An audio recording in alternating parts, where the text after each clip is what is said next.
चीन और ताइवान के बीच चल रही तनातनी पर इस वक्त एक बड़ी खबर आ रही है। ताइवान की सीमा के पास समंदर से निगरानी कर रहा है अमेरिका ने अपनी उल्टी चाल दिखाई है और जानकारी यह है कि अमेरिका ने अपने सबसे बड़े एयरक्राफ्ट कैरियर को ताइवान के पास से हटा दिया है। अमेरिका ने यूएसएस रोनाल्ड रीगन की तैनाती हटा दी है।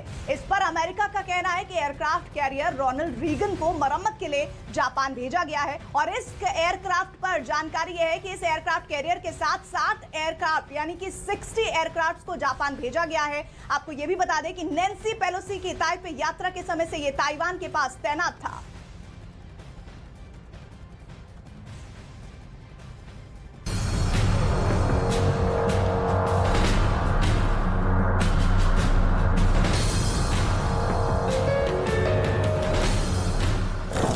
ताइवान के पास से लौटा अमेरिका का सबसे विध्वंसक एयरक्राफ्ट कैरियर।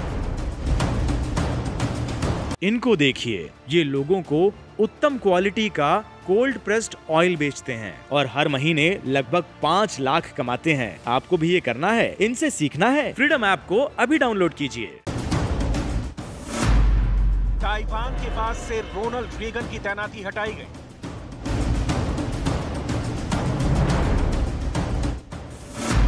अमेरिका ने सबसे बड़े एयरक्राफ्ट कैरियर को जापान भेजा।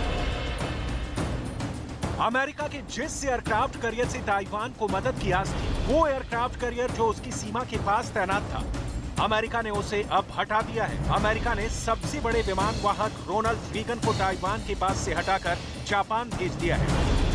अमेरिका ने अपने इस एयरक्राफ्ट कैरियर को जापान क्यों भेजा, ये हम आपको आगे बताएंगे, लेकिन उससे पहले ताइवान से थोड़ी दूर समंदर में इसकी तैनाती का मकसद और इसकी ताकत को जानना जरूरी है।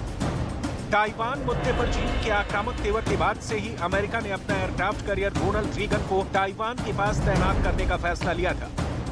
ये विमान वाहक पोत नैन्सी पेलोसी की यात्रा के दौरान भी तैनात था, ताकि इस पर तैनात घातक लड़ाकू विमानों से पेलोसी की सुरक्षा में मदद मिल सके, क्योंकि चीन ने पेलोसी को ताइवान ना जाने की चेतावनी दी थी। साथ ही ताइवान के हालात पर नजर बनाए रखने के लिए इसकी तैनाती का फैसला लिया गया था।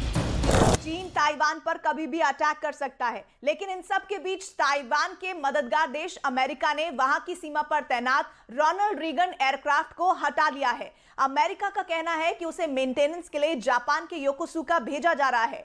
इस एयरक्राफ्ट कैरियर पर तैनात 60 के करीब एयरक्राफ्ट को भी जापान भेजा गया है।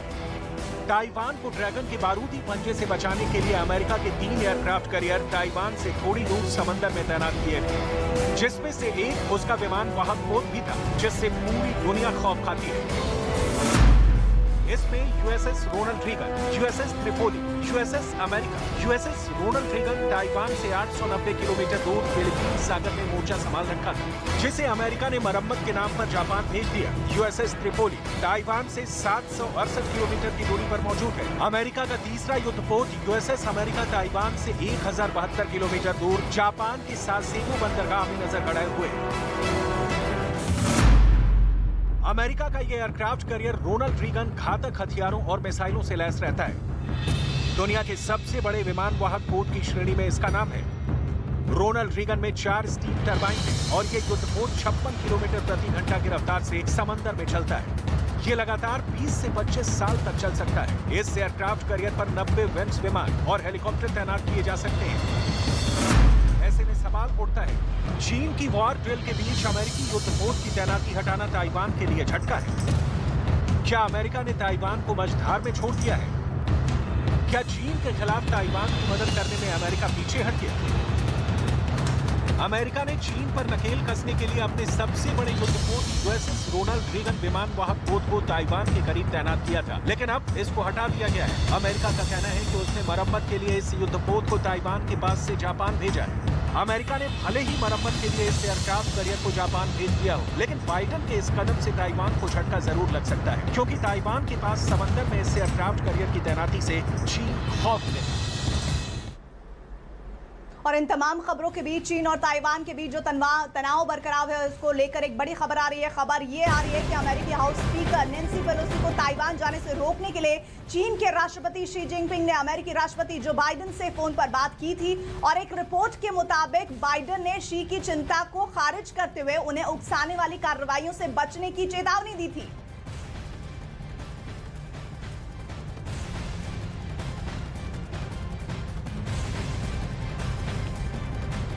तो बड़ी खबर इस वक्त और इस बात की जानकारी बार बार चीन की तरफ से तब भी दी गई थी कि नैन्सी पेलोसी का दौरा ना किया जाए ताइवान में जाकर। इस बात को लेकर चेतावनी भरे लहजे में कई बार चीन अपनी बात को अमेरिका के सामने रख चुका था, लेकिन अब जो जानकारी और जो रिपोर्ट्स आ रही हैं वो इस बात को कंफर्म कर रही हैं कि चीन के राष्ट्रपति शी जिनपिंग ने अमेरिकी राष्ट्रपति जो बाइडेन से फोन पर बात की थी और इस रिपोर्ट में यह भी दावा है कि बाइडेन ने शी की चिंता को खारिज करते हुए उन्हें उकसाने वाली कार्रवाइयों से बचने की चेतावनी दी थी।